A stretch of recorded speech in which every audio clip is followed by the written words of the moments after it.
ನಮಸ್ಕಾರ ಸ್ನೇಹಿತರೆ. ಹಿಂದಿನ ಸಂಚಿಕೆಯಲ್ಲಿ ನೋಡಿದವರು ಕೆಲವರು ಕಾಮೆಂಟ್ ಮಾಡಿದ್ದೀರಿ. ನಿಮ್ಮ ಕಾಮೆಂಟ್ ಬಹಳ ಮುಖ್ಯ. ಅದರಲ್ಲಿ ಇರುವಂತಹ ಪ್ರಶ್ನೆಗಳಿಗೂ ಕೂಡ ನಾನು ಈ ಸಂಚಿಕೆಗಳಲ್ಲಿ ನಿಮಗೆ ಉತ್ತರವನ್ನು ಕೊಡಬಹುದು ಅಥವಾ ನಿಮ್ಮ ಪ್ರಶ್ನೆಗೆ ಸರಿಯಾದ ಸೂಕ್ತ ಪರಿಹಾರಗಳು ಕೂಡ ಸಿಕ್ಕಬಹುದು. ಹಾಗಾಗಿ ನಿಮ್ಮ ಕಾಮೆಂಟ್ ಬಹಳ ಮುಖ್ಯ. ಇವತ್ತಿನ ದಿವಸ ನಾವು ಕ್ರಿಸ್ಟಲ್ ಆಯ್ಕೆಗೆ ಇನ್ನೂ ಒಂದು ಮೆಥಡ್ ಅನ್ನು ನಾವು ಬಳಸೋಣ.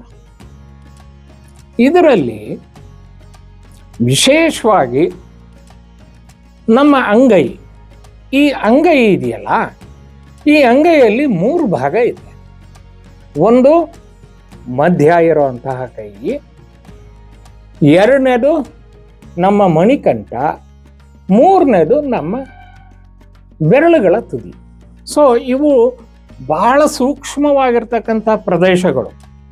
ಹಾಗಾಗಿ ನಾವು ಏನು ಮಾಡಬೇಕು, ಈ ಮೆಥಡ್ನಲ್ಲಿ ಸ್ವಲ್ಪ ನೀವು ರಿಲ್ಯಾಕ್ಸ್ ಆಗಿ ಇದ್ದು, ಇನ್ನು ಯಾವುದೇ ನನಗಿಲ್ಲ, ನನ್ನ ಏಕಾಗ್ರತೆ ಅಥವಾ ನನ್ನ ಗಮನ ಏನಿದೆ ಈ ಹರಳು ಅಥವಾ ಈ ಕ್ರಿಸ್ಟಲ್.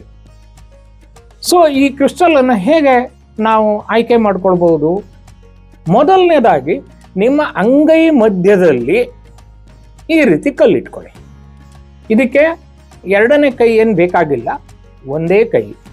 ನೀವು ಯಾವ ಕೈ ಪ್ರಾಮಿನೆನ್ಸ್ನವರಾಗಿದ್ದೀರೋ ಆ ಕೈ, ಕೆಲವರಿಗೆ ಎಡಗೈ, ಕೆಲವರಿಗೆ ಬಲಗೈ. ಆದರೆ ಯಾವಾಗಲೂ ಕೂಡ ಬಲಗೈ ಪ್ರಾಮಿನೆನ್ಸ್ ಇರೋರು ಎಡಗೈನಲ್ಲಿ ಇಟ್ಕೊಳ್ಬೇಕು.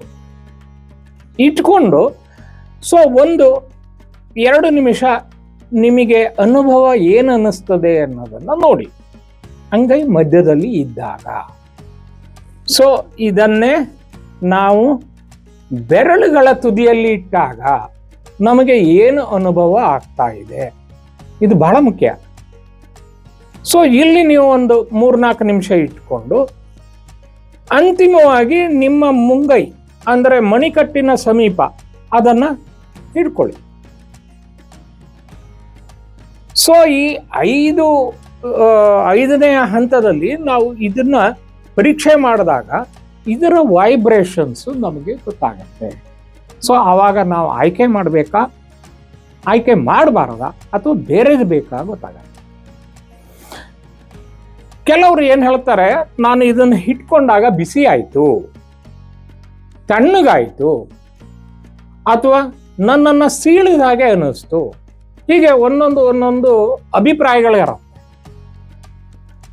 ನಾನು ಒಂದ್ಸರಿ ಇದನ್ನ ಒಂದು ಹರಳು ಮನುಷ್ಯನಿಗೆ ಯಾವ ರೀತಿ ಅನುಭವ ಕೊಡುತ್ತೆ ಅನ್ನೋದನ್ನ ಪರೀಕ್ಷೆ ಮಾಡಬೇಕು ಅಂಥೇಳಿ ಒಂದು ಶಿಬಿರದಲ್ಲಿ ನಾನೇನು ಮಾಡಿದೆ, ಒಂದು 14-15 ಜನ ಇದ್ರು. ಆ 14-15 ಜನಕ್ಕೂ ಕೂಡ ನಾನು ಹರಳುಗಳನ್ನು ಕೊಟ್ಟೆ. ಯಥಾ ಪ್ರಕಾರ ಎಡಗೈಯಲ್ಲಿ ಇಟ್ಕೊಳ್ಳೋದು, ಬಲಗೈ ಮುಚ್ಕೊಳ್ಳೋದು. ಎಲ್ಲರಿಗೂ 10 ನಿಮಿಷ ಧ್ಯಾನ ಮಾಡಿ ಅಂತ. ಸರಿ, ಆ 10 ನಿಮಿಷ ಅವರೆಲ್ಲರೂ ಕೂಡ ಧ್ಯಾನ ಮಾಡಿದ್ರು. ಆ ಧ್ಯಾನದ ನಂತರ ನಾನು ಅನುಭವವನ್ನು ಕೇಳ್ತಾ ಬಂದೆ. ಸೊ ಒಬ್ಬರಿದ್ದವರು ನನಗೆ ಚಂದ್ರಲೋಕ ಕಾಣ್ತು, ಅಥವಾ ನಾನು ದೇವತೆಗಳ ಹತ್ರ ಇದ್ದೆ. ಹೀಗೆ ಒಬ್ಬೊಬ್ರು ಒಂದೊಂಥರ. ನನಗೆ ಮಿತ್ರನಂಗೆ ಅನ್ನಿಸ್ತು, ನನಗೆ ತಣ್ಣಗನ್ನಿಸ್ತು, ನನಗೆ ಬಿಸಿ ಆಯಿತು, ನನ್ನ ಮೈನಲ್ಲಿ ನಡುಕ ತಂತು. ಸೊ ಈ ರೀತಿ ಆ 10-15 ಜನನೂ ಕೂಡ ಅವರ ಅಭಿಪ್ರಾಯವನ್ನು ಹೇಳಿದರು. ಸೊ ಇಲ್ಲಿ ನಾನು ಕೊಟ್ಟಿದ್ದು ಒಂದೇ ರೀತಿಯ ಕ್ರಿಸ್ಟಲ್. 15-20 ಜನಕ್ಕೂ ಕೂಡ ಅದೇ ಕ್ರಿಸ್ಟಲ್ ಕೊಟ್ಟಿದ್ದೆ. ಆದರೆ ಅವರು ಒಬ್ಬೊಬ್ಬರ ಅನುಭವವೂ ಕೂಡ ಒಂದೊಂದು ರೀತಿ ಇತ್ತು. ಸೊ ಅದರ ಅರ್ಥ ಒಂದೇ ಕ್ರಿಸ್ಟಲ್ಲು 16 ರೀತಿಯಲ್ಲಿ ಕೆಲಸ ಮಾಡ್ತಾ ಇದೆ, 16 ಭಾವನೆಗಳಿಗೆ ಸ್ಪಂದನೆಯನ್ನ ಕೊಡ್ತಾ ಇದೆ. ಇದನ್ನ ನಾವು ಅರ್ಥ ಮಾಡ್ಕೊಳ್ಬೇಕಾಗತ್ತೆ. ಸೊ ಹೀಗೆ ನಾವು ನಿಮಗೆ ಅಥವಾ ನೀವು ಅಂಗಡಿಗೆ ಹೋದಾಗ ನಿಮಗೆ ಪ್ರತ್ಯೇಕವಾಗಿರ್ತಕ್ಕಂತಹ ಒಂದು ಅನುಭವವನ್ನು ಆ ಹರಳು ನಿಮಗೆ ಕೊಡ್ಬೋದು, ಆ ಕ್ರಿಸ್ಟಲ್ ಕೊಡ್ಬೋದು. ಆದ್ರಿಂದ ಗೆಳೆಯರೇ, ಕ್ರಿಸ್ಟಲ್ ಆಯ್ಕೆ ಅನ್ನೋದು ಒಂದು ಬಟ್ಟೆ ಆಯ್ಕೆ ಆಗಲ್ಲ. ಹೆಣ್ಮಕ್ಳಿಗೆ ಗೊತ್ತಿದೆ, ಅವ್ರಿಗೆ ಬೇಕಾಗಿರೋದು ಒಂದು ಖರ್ಚೀಪ್ ಆದರೂ ಕೂಡ ಅದಕ್ಕೆ ಎಷ್ಟು ಸಮಯ ಕೊಡ್ತಾರೆ, ಎಷ್ಟು ಅದಕ್ಕೆ ಪ್ರಾಧಾನ್ಯತೆಯನ್ನು ಕೊಡ್ತಾರೆ, ಎಷ್ಟು ಅದಕ್ಕೆ ಮಹತ್ವ ಇರ್ತದೆ. ಹಾಗೆ ಅದೆಲ್ಲದಕ್ಕಿಂತ ಹೆಚ್ಚಿನ ಮಹತ್ವ ಇದು ನಮ್ಮ ಜೊತೆಲಿ ನಮ್ಮ ಜೀವನದುದ್ದಕ್ಕೂ ನಮಗದು ಸಪೋರ್ಟ್ ಮಾಡಬೇಕು ಅಂತಂದಾಗ ಇದರ ಆಯ್ಕೆ ಸುಲಭ ಅಲ್ಲ. ಸೊ ಇನ್ನೊಂದು ಪರೀಕ್ಷೆ, ಈ ಪರೀಕ್ಷೆಯಲ್ಲಿ ವಿಭಿನ್ನವಾಗಿರ್ತಕ್ಕಂಥ ಹರಳುಗಳನ್ನು ಆರಿಸುವ ಸಂದರ್ಭ ಬರ್ತದೆ. ನನಗೆ ಸೂರ್ಯಂಗೆ ಬೇಕು, ಚಂದ್ರಂಗೆ ಬೇಕು, ಗುರುಗೆ ಬೇಕು, ಅಥವಾ ರಾಹುಗೆ ಇದು ಬೇಕು, ಹೀಗೆ ಅಂದ್ರೆ ಪ್ರತಿ ಒಂದು ಹರಳನ್ನು ಕೂಡ ನೀವು ಇದೇ ರೀತಿ ಪರೀಕ್ಷೆ ಮಾಡಬೇಕಾಗ್ತದೆ. ಸೊ ಇನ್ನೂ ಒಂದು ಸಮಸ್ಯೆ ಇದೆ. ಒಂದು ಹರಳು ತಗೊಳ್ತೀವಿ, ಕೈಯಲ್ಲಿ ಇಟ್ಕೊಳ್ತೀವಿ, ಅದರಲ್ಲಿ ಒಬ್ಬರಿಗೆ ಬೆಚ್ಚಗಿನ ಭಾವನೆ ಬರುತ್ತೆ, ಇನ್ನೊಬ್ಬರಿಗೆ ತಣ್ಣನೆ ಭಾವನೆ ಬರುತ್ತೆ, ಒಬ್ಬರಿಗೆ ಸ್ಫೂರ್ತಿ ಬರ್ತದೆ, ಒಬ್ಬರಿಗೆ ಆತ್ಮೀಯತೆ ಬರ್ತದೆ, ಇನ್ನು ಕೆಲವರಿಗೆ ಏನೂ ಬರೋದಿಲ್ಲ. ಇಟ್ಟುಕೊಂಡ ಸೆಕೆಂಡಿಂದ 5 ನಿಮಿಷ ಆದರೂ ಏನೂ ಅನುಭವ ಆಗೋದಿಲ್ಲ. ಹಾಗಾದರೆ ನಾವು ಈಗ ಯಾವ ಹರಳನ್ನು ಆರಿಸ್ಬೇಕು? ನಮಗೆ ಬಿಸಿಯಾಗಿದ್ದ ಹರಳ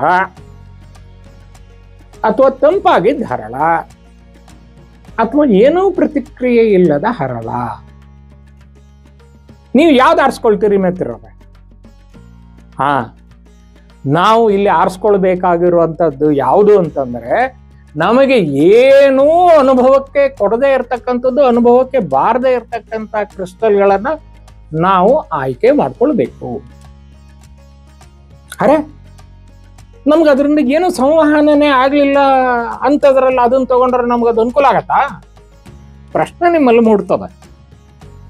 ಆದರೆ ಯಾವ ಕ್ರಿಸ್ಟಲ್ಲು ಏನನ್ನೂ ಹೇಳದೆ ಹೋದ್ರೆ ಅದು ಶುದ್ಧವಾಗಿರುವಂಥದ್ದು ಫ್ರೆಶ್ ನ್ಯೂ ಹಾರ್ಡ್ ಡಿಸ್ಕ್. ನಾವು ಹೊಸದಾಗಿ ಹಾರ್ಡ್ ಡಿಸ್ಕ್ ತಗೊಂಬಂದಾಗ ಅದರಲ್ಲಿ ಏನೂ ಇರೋದಿಲ್ಲ, ಹಾಗೆ ಇದರಲ್ಲಿ ಏನೂ ಇರೋದಿಲ್ಲ.